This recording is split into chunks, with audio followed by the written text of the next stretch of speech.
राधे राधे। आपका मेरे YouTube channel RJ सपना स्टोरीज में स्वागत है।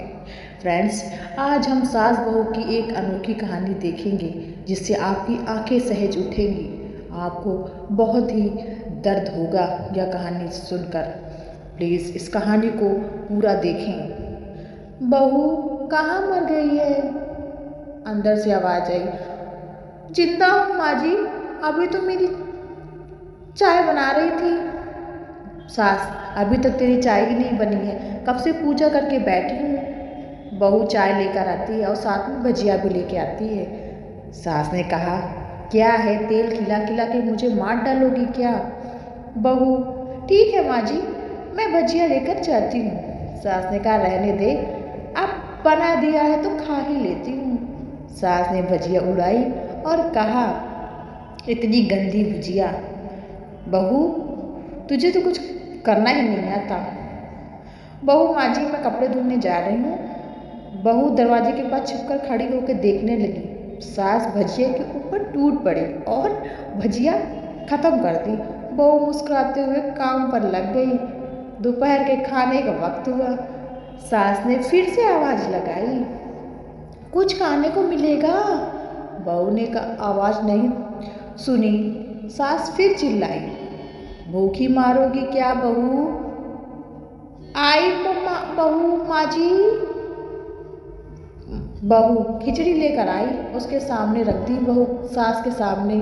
सास गुस्से से, ये क्या है, मुझे ये सब नहीं खाना, ले जाओ। बहू ने कहा, आपको डॉक्टर ने दिन में खिचड़ी खाने को कहा है, खाना तो पड़ेगा ही। सास मुंह बनाते हुए, हाँ तू मेरी माँ बन जा। बहू फिर मुस्कुराई और चली गई। दोपहर के खाने के बाद शाम का, आज इनके घर में पूजा है। दूसरे दिन की बात है। बहू 4 बजे उठ गई। पहले पूजा स्नान कर लिया और फिर फूल लेकर आई, माला बनाई, रसोई साफ की, पकवान और भोजन बनाया। सुबह 10 बजे वाले थे, अब सास भी उठ चुकी थी। बहू और पंडित जी साथ में भगवान के वस्त्र तैयार कर रहे थे। आज ऑफिस की छुट्टी भी थी, पति देव घर पे ही थे। पूजा शुरू हुई। सास चिल्लाते हुए, बहू ये नहीं वो नहीं। बहू दौड़ी दौड़ी भागती, सब काम करती। अब दोपहर के 3 बज गए थे। आरती की तैयारी चल रही थी। पंडित जी ने सबको आरती के लिए बुलाया और सबके हाथ में थाली दी। जैसे ही बहू ने थाली पकड़ी, थाली हाथ से गिर गई। शायद भोज बनाते हुए बहू के हाथ में तेल लगा रह गया था, उसने वो पोंछना भूल गई, इसीलिए थाली हाथ से छूट गई। सारे लोग तरह तरह की बात करने लगे, कैसी बहू है, कुछ नहीं आता, कुछ काम भी ठीक से नहीं कर पाती, ना जाने कैसी बहू उठा लाए हैं, एक आरती की थाली भी संभाल नहीं सकी। इसके पति भी गुस्सा हो गए। सास चुप रही, कुछ नहीं कही, बस यही बोल के छोड़ दी, सीख रही है, बस सीख जाएगी धीरे धीरे। अब सबको खाना परोसा जाने लगा। बहू दौड़ दौड़ के खाना देती, फिर पानी लाती। करीब 70-80 लोग गए थे। उधर 2 नौकर और बहू अकेले, फिर भी वहाँ सारा काम बहुत ही अच्छे से करती। अब उसकी सास और कुछ अड़ोस पड़ोस के लोग खाने पर बैठे। बहू ने खाना परोसना शुरू किया। सबको खाना दिया गया। जैसे ही पहला निवाला सास ने खाया, तुमने नमक ठीक नहीं डाला क्या? एक काम ठीक से नहीं करती, पता नहीं मेरे बाद कैसे ये घर संभालेगी। आस पड़ोस वालों को तो जानते ही हो ना साहब, उनको तो बस एक बहाना चाहिए नुक्स निकालने का।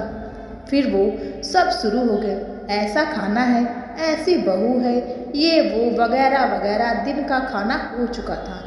अब बहू बर्तन साफ करने नौकरों के साथ लग गई। रात में जगराता का कार्यक्रम भी रखा गया था। बहू ने भी 1-2 गीत गाने के लिए स्टेज पर चढ़ी। सास जोर से चिल्लाई, मेरी नाक मत कटा देना, गाना नहीं आता तो मत गा, वापस आ जा। बहू मुस्कुराई और गाने लगी। सबने उसके गाने की तारीफ की, पर सास मुंह फुलाते हुए बोली, इससे अच्छा तो मैं गाती थी, जवानी में मुझे तो ऐसा गाना गाना ही नहीं आता, मैं कुछ अलग ही गाना गाती हूँ। बहू मुस्कुराई और चली गई। अब रात का खाना खिलाया जा रहा था। उसके पति के ऑफिस के दोस्त साइड में ही ड्रिंक करने लगे। उसका पति चिल्लाया, थोड़ा बर्फ लाओ। तो सास चिल्लाई, यहाँ दाल नहीं है। फिर चिल्लाया, कोल्ड ड्रिंक नहीं है, पापड़ ले आओ। इधर उधर आखिरी में उसके पति ने शराब गिरा दी। उसके बाद एक दोस्त बोतल टूट गई, एक दोस्त पर बोतल टूट गई। पति गुस्से में 2 थप्पड़ अपनी पत्नी को लगाते हुए कहता है, जाहिल कहेगी, देख कर नहीं कर सकती कुछ काम, तुझे इतना काम नहीं आता। सारे लोग देखने लगे। उसकी पत्नी रोते हुए कमरे की तरफ दौड़ी। फिर उसके दोस्त ने कहा, क्या यार, पूरा मूड खराब कर दिया, यहाँ नहीं बुलाना होता है, हम कहीं और पार्टी कर लेते। कैसी अनपढ़ गंवार बीबी ला रखी है तूने, उसे तो मेहमानों की इज्जत और काम करना तो आता ही नहीं है, तुमने तो हमारी बेइज्जती ही कर दी।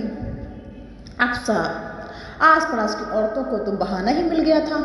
वो कहने लगी, देखो क्या कर दिया तुम्हारी बहू ने, कोई काम नहीं आता। मैं तो कहती हूँ अपने बेटे की दूसरी शादी करा दो, छुटकारा पाओ इस गंवार से। सास उठी, अपने बेटे के पास जाकर उसे थप्पड़ मारा और कहा, अरे नालायक, तूने मेरी बहू को मारा, तेरी हिम्मत कैसे हुई, तेरी टांगें तोड़ दूंगी। उसके बाद के दोस्त कुछ कहने ही वाले थे कि उसकी माँ ने घूमते हुए कहा, चुपचाप, बिल्कुल चुप हो जाओ, यहाँ दारू पीने आए हो, जबकि पता है कि आज पूजा है और तुम्हें पार्टी करनी है। कैसे संस्कार दिए तुम्हारे माता पिता ने।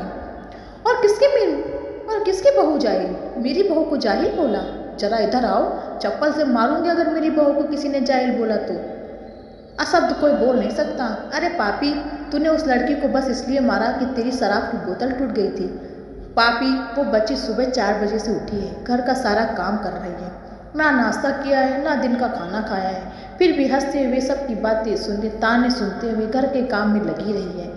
तेरे यार दोस्त वो अच्छी नहीं लगी, जूते से मारूंगे तेरे दोस्तों को जो कभी उसने ऐसा कहा। उसके यार उस दोस्त चुप होकर खिसक लिए। अब सास बहू कमरे में गई और बहू का हाथ पकड़कर बाहर लाई, सबके सामने कहने लगी, किसने कहा था अपनी बहू को घर से निकाल दो, दूसरी बहू ले आना, जरा सामने आओ। कोई सामने नहीं आया। फिर सास ने कहा, तुम जानते भी हो क्या इस लड़की के बारे में, ये मेरी माँ भी है और बेटी भी है। माँ इसलिए मुझे गलत काम करने से पर डांटती है और बेटी इसलिए है क्योंकि कभी कभी मेरे दिल की भावनाएं समझ जाती है, मेरी दिन रात सेवा करती है, मेरे 1000 ताने सुनती है पर एक शब्द गलत नहीं कहती, ना सामने ना पीठ पीछे। और तुम कहते हो कि दूसरी बहू ले आओ। याद है ना छुटकी की दादी, अपनी बहू की करतूत सास ने गुस्से में पड़ोस की महिला को कहा, अभी पिछले हफ्ते ही तुम्हें मियाँ बीबी भूखे छोड़ घूमने चले गए, मेरी बहू ने 7 दिनों तक तुम्हारे घर का खाना पानी, यहाँ तक कि तुम्हारे पैर दबाने भी जाती थी, और तुम इसे जाहिल बोलते हो। जाहिल तो तुम सब हो जो कोयले और हीरे में फ़र्क नहीं जानते। अगर आइंदा मेरी बहू के बारे में किसी ने एक लफ्ज़ भी बोला तो मुझसे बुरा कोई नहीं होगा, क्योंकि ये मेरी बहू है और मेरी बेटी है। बहू सिसकियाँ लेते हुए मेरे फिर कमरे में चली गई। सास ने एक प्लेट उठाई और भोजन परोसा, बहू के कमरे में खुद ले गई। सास को भोजन लाते देख बहू ने कहा, अरे माँ आप ये क्या कर रही हो, मैं खुद ले लेती। सास ने प्यार से ताना मारते हुए कहा, डर मत, इतना जहर नहीं है, मार नहीं डालूंगी तुझे नई सास चाहिए होगी, पर मुझे अभी भी तू ही मेरे घर की बहू चाहिए। बहू ने अपनी सास को रोते हुए गले लगा लिया। सास भी रो दी पहली बार और कहा, चल खाना खा लें। फिर मजाक करते हुए कहा, फिर मेरे पैर दबाने चले आना और खाइए, ख्याल मत लाना कि सास पैर नहीं दबाएगी, किसी दिन इसका गला ना दबा दूँ ये मत सोचना, क्योंकि कभी मैं सोचती थी। दोनों खूब हंसने लगे। कुछ रिश्ते बहुत मीठे होते हैं, बस कड़वी बातें होती हैं। तो फ्रेंड्स, सास बहू की ये कहानी कैसी लगी? फिर सास बहू एक मिलजुल कर रहने लगी और घर में खुशियाँ आ गईं। यही इसीलिए है सास जहाँ पे गलत होता है वो गलत का सामना करती है सास। वो एक माँ भी है और एक सास भी, इसीलिए सास सबसे अलग होती है। तो फ्रेंड्स, कैसी लगी मेरी कहानी? अगर आपको यह कहानी अच्छी लगी हो तो मेरे चैनल को सब्सक्राइब करिएगा, लाइक करना बिल्कुल मत भूलिएगा। राधे राधे।